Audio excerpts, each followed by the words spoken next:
আজকে তোমাদের গোলক চ্যাপ্টারটি করাবো, যেটা তোমাদের পরিমিতির মধ্যে পড়লো। তো পরিমিতির টোটাল তোমাদের 4টা চ্যাপ্টার আছে, তার মধ্যে দ্বিতীয় চ্যাপ্টারটা হচ্ছে গোলক। পরিমিতির 4টা চ্যাপ্টার বলতে 4 নম্বর অধ্যায়ে আছে আয়তঘনক, 12 নম্বর অধ্যায়ে আছে গোলক, আর 8-এ আছে লম্ববৃত্তাকার চোঙ, আর 16 নম্বর চ্যাপ্টারে আছে তোমাদের শঙ্কু। এই 4টা পরিমিতি চ্যাপ্টারের মধ্যে ফার্স্ট ইউনিটে একটা আয়তঘনক হয়ে গেছে। এবার তোমাদের আছে গোলক আছে, যেটা 12 নম্বর চ্যাপ্টারে আছে, যেটা সেকেন্ড ইউনিটে পড়লো। তো সেকেন্ড ইউনিটের মধ্যে গোলকটা তোমাদের শুরু করছি। তো গোলক সম্বন্ধে তোমাদের জানাই আছে। গোলকের সব থেকে পরিচিত ভালো উদাহরণ হচ্ছে কি ফুটবল। ফুটবলটা হচ্ছে কি একটা গোলাকৃতি বস্তু বা ঘন বস্তু বলতে পারি। তো এই গোলকের আমরা এই চ্যাপ্টারে বের করব কি সমগ্র তলের ক্ষেত্রফল বের করব, বা পৃষ্ঠতলের ক্ষেত্রফল বের করব, বা বক্রতলের ক্ষেত্রফল, বা গোলকের আয়তন বের করব। তো সেই চ্যাপ্টার শুরু করার আগে আমি ওই গোলকের চ্যাপ্টার ফর্মুলা গুলো লিখিয়ে দিই। তো প্রথমে গোলকের পৃষ্ঠতল ক্ষেত্রফল অথবা আয়তন বের করার জন্য ফার্স্ট আমাদের জানতে হবে যে গোলকের ব্যাসার্ধ কত। যে যদি গোলকের ব্যাসার্ধ জানা থাকে বা জানতে পারি, তাহলে সহজেই ফর্মুলা সাহায্যে কি গোলকের বক্রতলের ক্ষেত্রফল, গোলকের সমগ্রতলের ক্ষেত্রফল, গোলকের আয়তন কত, সেসব বের করা যাবে। তাহলে আমি ফার্স্ট ফর্মুলাগুলো লিখে দিই। যে গোলকের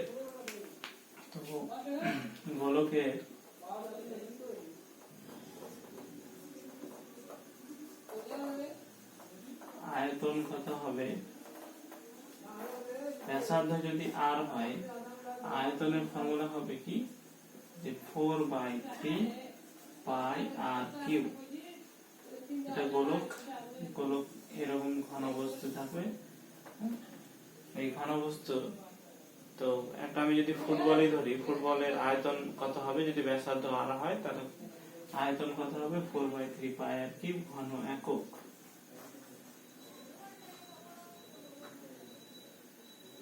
গোলকের আয়তনের ফর্মুলা। এবং গোলকের সমগ্র তলের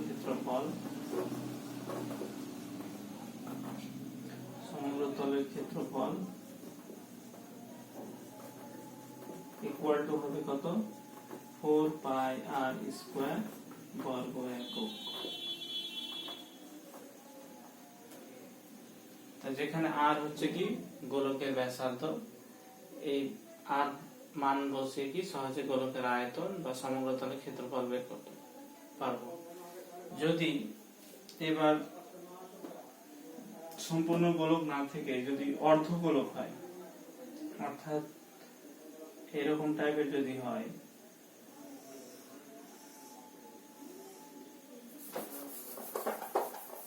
অর্ধগোলক অঙ্কন করছি একটা, এরকম যদি অর্ধগোলক টাইপের হয়, অর্থাৎ অর্ধগোলাকৃতি বাটি হয়, বা এরকম টাইপের, তো এই অর্ধগোলকের কি দুটো তল থাকবে। এই ঘনবস্তুর বা গোলকের কিন্তু তল সংখ্যা হচ্ছে একটি, অর্থাৎ গোলকের তল হচ্ছে একটাই তল, কিন্তু অর্ধগোলকের তল কি দুটো তল পাওয়া যাবে। অর্ধগোলকের দুটো বক্রতল থাকবে, তো দুটো তলের মধ্যে একটি সমতল থাকবে আর একটা হচ্ছে বক্রতল থাকবে। আর এই সম্পূর্ণ গোলকের ক্ষেত্রে কি শুধু একটি মাত্র বক্রতল থাকবে। তাহলে এই ক্ষেত্রে গোলকের আয়তন কত হবে, অর্ধগোলকের আয়তন কত হবে, অর্ধগোলকের আয়তন হচ্ছে কি যে সেটা সম্পূর্ণ গোলকের আয়তন যত তার অর্ধেক হবে, অর্থাৎ 2 দিয়ে যদি ভাগ করা যায় কত হবে 2/3 পাই আর কিউব ঘন একক। অর্ধগোলকের আয়তন পাওয়া গেল। এবার অর্ধগোলকের সমগ্র তলের ক্ষেত্রফল বা দুই রকম ভাবে বলতে পারি যে এটা তো হচ্ছে বক্রতলের ক্ষেত্রফল থাকছে অর্ধেকটা 2πr², আর যদি সেটা নিরেট হয় তাহলে এই বৃত্তাকার অংশ যেটা পাওয়া যাবে সেটার একটা ক্ষেত্রফল পাওয়া যাবে। ওই জন্য নিরেট, আর যদি না থাকে এখানে ফাঁকা অংশ যদি থাকে, অর্ধগোলাকৃতি যদি বাটি আকারে থাকে, সেটা কি, তাহলে এই বৃত্তাকার অংশটা থাকবে না, সেটা ফাঁকা থাকবে। ওই জন্য সেটাকে বলবো ফাঁপা গোলক। তো ফাঁপা গোলকের আয়তনটা এই সমগ্র তলের ক্ষেত্রফল কত হচ্ছে সেটা তাহলে লিখি। তাহলে ফার্স্ট লিখি ফাঁপা গোলকের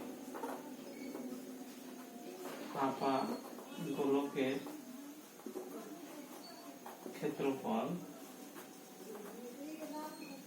যেটা আয়তন হয় সেটার অর্ধেক, এই যেটা ক্ষেত্রফল তাহলে কত হবে 2πr² বর্গ একক। এবং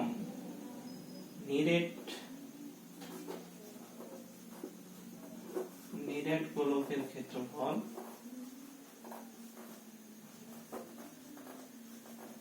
নিরেট বলতে এই সম্পূর্ণ অংশটাই সমতল অংশ এবং এই বক্র অংশ দুটো মিলে যুক্ত হয়ে কত হবে, যে প্রথমে বক্র অংশটা কত πr², আর এই বৃত্তাকার অংশটা হচ্ছে কত, বৃত্তাকার অংশের ক্ষেত্রফল কত πr², অর্থাৎ 3πr² বর্গ একক। তাহলে আমাদের ফর্মুলা গুলো জানা হলো কি, সম্পূর্ণ গোলকের আয়তনের ফর্মুলা কত হচ্ছে, সম্পূর্ণ গোলকের আয়তন ফর্মুলা 4/3πr³, সমতলের ক্ষেত্রফল কত 4πr², এবং অর্ধগোলকের ক্ষেত্রফল কি, সমগ্র যেটা টোটাল গোলক হয় তার অর্ধেকটা 2πr², আর ফাঁপা গোলকের ক্ষেত্রফল কত 2πr²।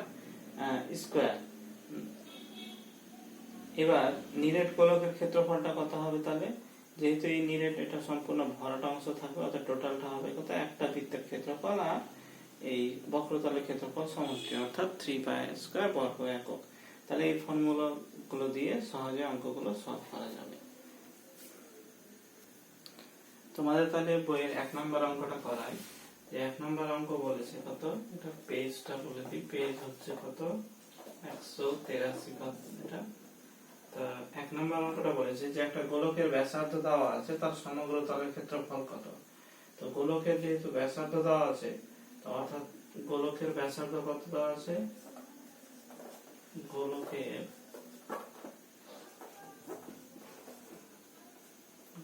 ব্যাসার্ধ ইকুয়াল টু কত 10.5 সেমি, এটা দেওয়া আছে।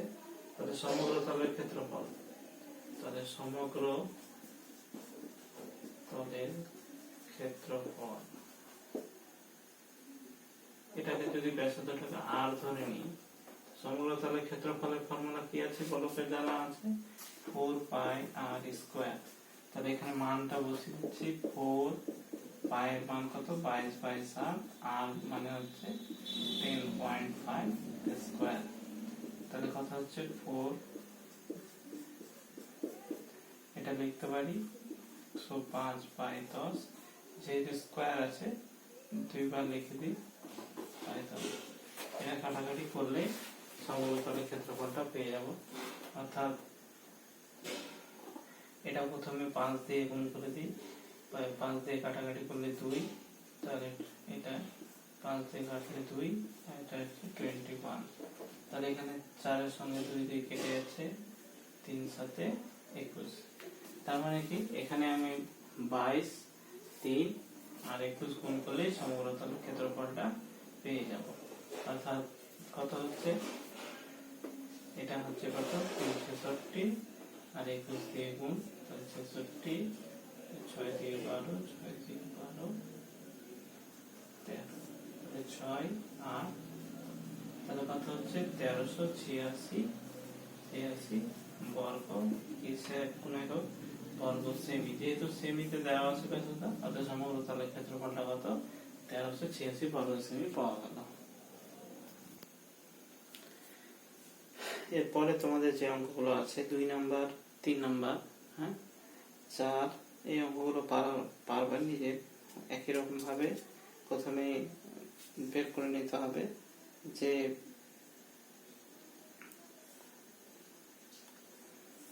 এরপরে তোমাদের 6 নম্বর অঙ্কটা আমি করে দিচ্ছি।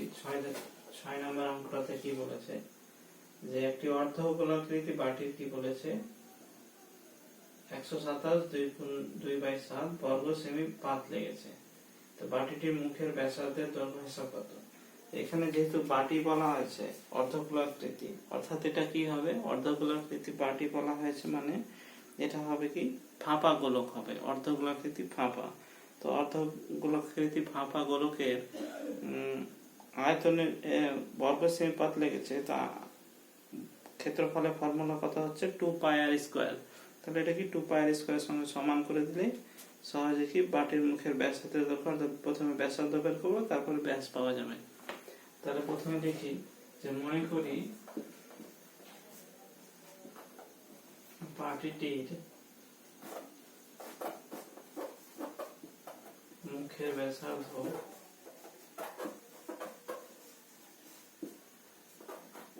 আর সেমি। তাহলে শর্তানুসারে 2πr² কত হবে 127/2/7। এখান থেকে সহজে কি আর এর মান বের করতে পারবে। অর্থাৎ এখানে কি করেছি, অর্ধগোলাকৃতি বাটি অর্থাৎ ফাঁপা গোলকের আয়তনের সঙ্গে এই ফাঁপা গোলকের ক্ষেত্রফলের সঙ্গে সমান করেছি। অর্থাৎ এটা ক্যালকুলেশন করে কত হবে 2πr²। এটা যদি পূর্ণ ভাঙা যায় কত হবে 7 7 49 আর 2 51 7 2 14 5 19 891। তাহলে কত হচ্ছে, এখানে 7 7 কাটছে, আর স্কয়ার ইকুয়াল টু কত 8 9 1। তাহলে 11 দিয়ে কেটে দিচ্ছি 2, 11 দিয়ে কাটলে 8 1। তাহলে r² ইকুয়াল টু কত 81/4। অতএব r ইকুয়াল টু কত 9/2। তাহলে ব্যাসার্ধ 9/2 পাওয়া গেল। অতএব এখানে চেয়েছে কি বাটিটির মুখের ব্যাসের দৈর্ঘ্য। অতএব বাটিটির মুখের ব্যাস কত হবে, ব্যাসার্ধ যদি r হয় তাহলে কত হবে সেটা 2r, অর্থাৎ 9/2 × 2 অর্থাৎ 9 সেমি। এরপরে 9 নম্বর অঙ্কটা করিয়ে দিই, খুব ইম্পর্টেন্ট অঙ্ক, পরীক্ষায় আসার মতো অঙ্ক এটা। যে একটি গোলকের 3টি গোলক আছে, একটা 3 সেমি 4 সেমি 5 সেমি দৈর্ঘ্যের ব্যাসার্ধে 3টি নিরেট তামার গোলক গলিয়ে একটি নিরেট বড় গোলক তৈরি করা হলো। তাহলে এখানে বের করতে বলেছে বড় গোলকটির ব্যাসার্ধের দৈর্ঘ্য হিসাব করতে বলেছে। তাহলে এখানে দেওয়া আছে দেখো যে 3 সেমি 4 সেমি 5 সেমি ব্যাসার্ধে 3টি গোলক দেওয়া আছে, সেটা গলিয়ে কি বড় গোলক তৈরি করা হলো। সেই বড় গোলকটির ব্যাসার্ধ নির্ণয় করতে বলেছে। তাহলে মনে করি বড় গোলকটির ব্যাসার্ধ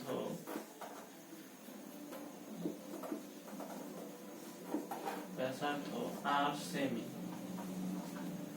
কি করা হয়েছে যে 3টা ছোট ছোট গোলক, একটা 3 সেমি 4 সেমি 5 সেমি গোলকগুলো গলিয়ে কি করা হয়েছে একটা বড় গোলক তৈরি করা হয়েছে।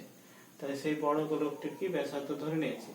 তাহলে শর্তানুসারে লিখতে পারি যে বড় গোলকের আয়তন তাহলে কত হবে 4/3πr³।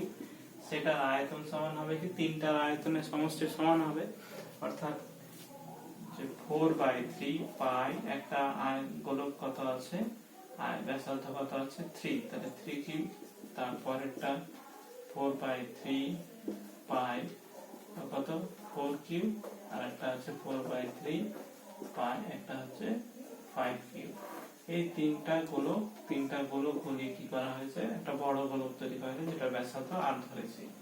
তাহলে এখান থেকে 4/3πr³ সেটা কমন নিয়ে নিয়েছি, 4/3π কমন, তাহলে 3³ মানে কত 27, 4³ মানে 64 আর 5³ 125। তাহলে এটা পাওয়া গেল। এখান থেকে 4/3 পাই, 4/3 পাই কেটে দিলাম। আর কিউব ইকুয়াল টু 216, আর ইকুয়াল টু ঘনমূল করলে 6, অর্থাৎ সহজেই বের করা গেল। অতএব বড় গোলকটির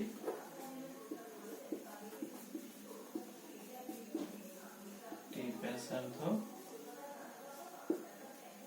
কত? 6 সেমি।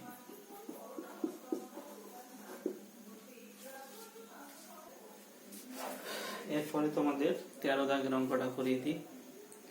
13 দাগে কি বলেছে দেখো, যে একটা 14 সেমি দৈর্ঘ্যের ব্যাসার্ধ বিশিষ্ট একটি ভূগোলকের অক্ষটির বক্রতলে 0.7 সেমি দৈর্ঘ্যের ব্যাসার্ধ বিশিষ্ট দুটি বৃত্তাকার ছিদ্র করা হয়েছে। তো ভূগোলকটির গোলকের অংশের ধাতব পাতের ক্ষেত্রফল বের করতে বলেছে। অর্থাৎ গ্লোব দেওয়া আছে, একটা গ্লোব আছে। এই গোলকের কি করা আছে, দুটো অংশে দুটো ছিদ্র আছে, এরকম দুটো অংশে দুই জায়গায় দুটো ছিদ্র আছে, বৃত্তাকার ছিদ্র। তাহলে যে গোলকটা যে তৈরি করা আছে, এই গোলকটা ধাতব পাতের অংশের ক্ষেত্রফল, মানে এই অংশটা, এই অংশ আর এই অংশ বাদ দিয়ে যে অংশটা আছে সেটার ক্ষেত্রফলটা বের করতে, অংশ বাদ দিয়ে বাকি যে অংশটা আছে সেটার ক্ষেত্রফল বের করতে বলেছে। তাহলে কি করব, টোটাল যে গোলক সেটার ক্ষেত্রফল থেকে দুটো বৃত্তাকার ক্ষেত্রের ক্ষেত্রফলটা কি বিয়োগ করে দিলে বাকি কতটা ধাতব পাত দিয়ে গোলকটা তৈরি সেটা বেরিয়ে যাবে।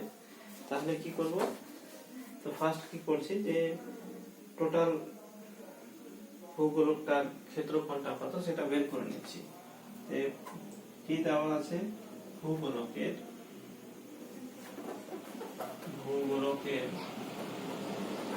ব্যাসার্ধ দেওয়া আছে কত, ভূগোলকের ব্যাসার্ধ ইকুয়াল টু দেওয়া আছে 14 সেমি। অতএব ভূগোলকটি ক্ষেত্রফল কত হবে, ক্ষেত্রফল হচ্ছে কত, 4 পাই আর স্কয়ার। তো 4 পাই এর মান 22 বাই 7, আর হচ্ছে 14 স্কয়ার, 4 22 বাই 7, 14 গুণিত 14। তো 2 দিয়ে কাটছি। তাহলে 2 দিয়ে কাটার পর তাহলে এটা গুণ করলে কত হবে, এদিকে হচ্ছে 88 আর এদিকে 28। তাহলে এটা গুণ করলে পাওয়া যাবে কত, এটা গুণ করলে পাওয়া যাবে 2464। তাহলে 2464 বর্গ সেমি। তাহলে কি হলো, দেখো যে এই ভূগোলকটির ক্ষেত্রফলটা আমি বের করলাম। যে এবার দুটো ছিদ্রের, বৃত্তাকার ছিদ্রের ক্ষেত্রফলটা বের করেছি। বৃত্তাকার ছিদ্র দুটির ক্ষেত্রফল কত হবে, যেহেতু দুটো 2 দিয়ে গুণ, পাই আর স্কয়ার বৃত্তের ক্ষেত্রফলের ফর্মুলা। আর এর মান কত দেওয়া আছে, 0.7 স্কয়ার। তাহলে কত, 2 22 বাই 7, এদিকে কত 7 বাই 10, 7 বাই 10। তাহলে একটা কেটে যাচ্ছে এখানে। তাহলে কত হচ্ছে, তাহলে এখানে হচ্ছে 7 দিয়ে 14, 7 দিয়ে 14 আর 22 দিয়ে গুণ। তাহলে কত হচ্ছে 28, 8 এবার 308। তাহলে কত হচ্ছে 3.08 বর্গ সেমি। তাহলে দেখো যে ছোট বৃত্তাকার যে দুটো ছিদ্র আছে সেই অংশের ক্ষেত্রফলটা পেয়ে গেলাম, আর টোটালটা ক্ষেত্রফল পেয়ে গেছি 2464 বর্গ সেমি। অর্থাৎ যে ধাতব পাত দিয়ে, যে ধাতব পাতের যে অংশটা সেটা পেয়ে যাবো বিয়োগ করে দিলে। অতএব যে ভূগোলকটির গোলাকার অংশের ধাতব পাতের ক্ষেত্রফল, অতএব ভূগোলকটির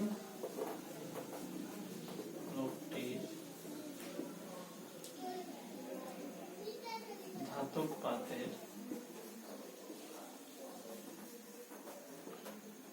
ক্ষেত্রফল